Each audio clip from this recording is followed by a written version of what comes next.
Olá, professores! Agora vamos tratar dos cuidados pedagógicos que devemos ter no que se refere à progressão continuada, para que ela não se torne uma promoção automática em que o aluno desfile pelos diversos anos da educação básica e não retenha nada. Então, o primeiro cuidado é que as transições não se tornem exclusões, ou seja, o aluno que sai ali do primeiro ciclo de alfabetização, ele vai para um outro ciclo em que são vistas questões muito diferentes ali do processo de alfabetização. Então, ele tem que ser acolhido com um trabalho diferenciado. Pois se a ele for proposto tudo igualzinho ao que está para os demais, ele será um excluído, ele ficará num canto e realmente tudo que for dito a ele ali será em outra língua, como se eu ouvisse em grego. Nesse sentido, né, as escolas têm a liberdade de adotarem ciclos, né, o sistema de ensino de 2 ou 3 anos, e em algumas situações pode haver progressão parcial, a dependência, né? Então isso é muito frequente nas etapas como ensino médio, no primeiro ciclo de alfabetização ou no segundo, de quarto, quinto e sexto anos, já não cabe, porque são ciclos, né? A dependência cabe para o regime seriado. A parceria com as famílias, quanto à frequência, deve ser sempre buscada para que o aluno não perca a sequência, porque quando falamos de progressão continuada, estamos falando de uma criança que não tem facilidade na aprendizagem oferecida pela escola.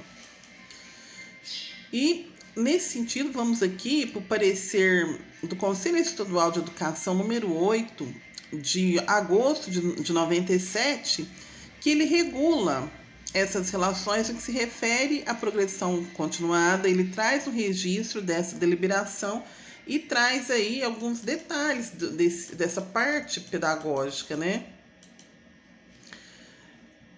A questão da avaliação. Não é uma questão pedagógica que entrava aí, talvez seja crucial nessa progressão. O regime de progressão continuada ele exige um novo tratamento para o processo de avaliação da escola. Esse processo de avaliação ele deve ser transformado num instrumento guia essencial para a observação da progressão do aluno. Então, não seria mais avaliação um ponto terminal ali de um determinado conceito, conteúdo, projeto, um encerramento, mas é aquilo que nos dá indícios para a continuidade do projeto. Ou seja, eu vejo se meu aluno aprendeu, se sim, eu prossigo nos conhecimentos, se não, eu vou retomar aprendizagens. Então, a avaliação não se encerra numa nota boa ou ruim, ela dá continuidade ao processo. Ele sinalizará a heterogeneidade do desenvolvimento de habilidades e conhecimentos entre os alunos. E é isso que vai orientar os professores quanto ao perfil da sua progressão pelos anos escolares. Então, a avaliação vai direcionar o trabalho. Mais dados aqui sobre essa avaliação na progressão continuada. Esse regime de progressão continuada pede uma avaliação também no processo de aprendizagem dos alunos, reforçando a questão de que deve ser objeto de recuperação continuada, ou seja, o professor o tempo todo, com atividades diferenciadas, com atenção individualizada, vai sempre recuperar as aprendizagens e a recuperação paralela que é realizada no período contrário, a partir de resultados periódicos, parciais e, se necessário, no final de cada período letivo. Ou seja, a avaliação ela sai do final, ela está em todo o processo, inclusive no final desse processo, de um projeto, de uma sequência, de um ano letivo, de um bimestre. Então, deve-se dispensar todo o esforço possível e todos os recursos disponíveis da escola e do sistema de ensino para levar o aluno ao aproveitamento dessas atividades escolares, para o seu desenvolvimento cognitivo, social, ou seja, não é uma escola que se encerra em si mesma, é uma escola que educa para a sociedade. E, por consequência, ao progresso, que afasta dessa concepção de progressão continuada como promoção automática. Não é simplesmente o aluno passar pela escola no decorrer dos anos. Deve ser investido nele, no sentido de acompanhar o seu desenvolvimento, oferecer recursos para o seu avanço, superando ou amenizando as suas dificuldades. Falamos mais uma vez no sentido dessa avaliação.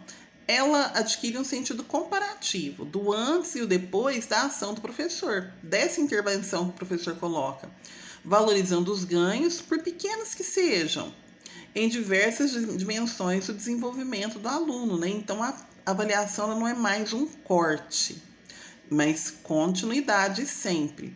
E essa avaliação se amplia pela postura de valorização de qualquer indício que revele o desenvolvimento dos alunos sob qualquer ângulo, nos conhecimentos, nas formas de se expressar, nas formas de pensar, se relacionar, de realizar atividades diversas em todas as suas iniciativas. Então, não é só acertar 8 ou 10 questões em matemática, mas é o desenvolvimento global da criança que deve ser analisado. Então, como entender essa questão da avaliação na progressão continuada? Deve ser entendida como um mecanismo inteligente e eficaz, porque ele vai ajustar a realidade do fato pedagógico à realidade dos alunos. Então, um meio artificial de se empurrar os alunos para séries sequentes. Eles vão ser direcionados a essa série, sim, mas mediante um trabalho sério que visa recuperar suas aprendizagens nos casos de defasagens e de dificuldades. Por fim, como fica a questão da classificação e reclassificação? O que é a classificação? Em que ano eu vou classificar aquele aluno? A classificação pode ser feita por promoção, transferência, independentemente da escolarização anterior, mediante avaliação feita pela escola. Eu recebo um aluno, por exemplo, do norte, sem documentos, eu vou avaliar esse aluno e classificá-lo conforme os conhecimentos que ele apresenta. Mas vamos lembrar que sempre há o esforço para classificar essa criança de acordo com a sua faixa etária. Ele tem 8 anos, ele está no segundo ou no terceiro ano, né? Dependendo, 8 anos e meio ou 9 é terceiro, né? 8 inicial no segundo, conforme ali a lei indica. Então, a classificação por promoção é para aquele aluno comum, né? Está ali na escola, foi aprovado, ele é classificado naquele ano. Nesses casos distintos, pode haver reclassificação. O que é como é que fala? Reclassificação. É o que eu já disse, independentemente da escolaridade anterior, pode ser feita uma prova sobre as matérias da Base Nacional Comum dos Currículos, ainda não é a BNCC, porque essa legislação de 97, de redação em língua portuguesa e de avaliação do grau de desenvolvimento e maturidade do aluno. Ele tem que estar numa turma de acordo com o seu grau de maturidade, feito por comissão de 3 professores ou especialistas, ratificado ou retificado pelo conselho de classe.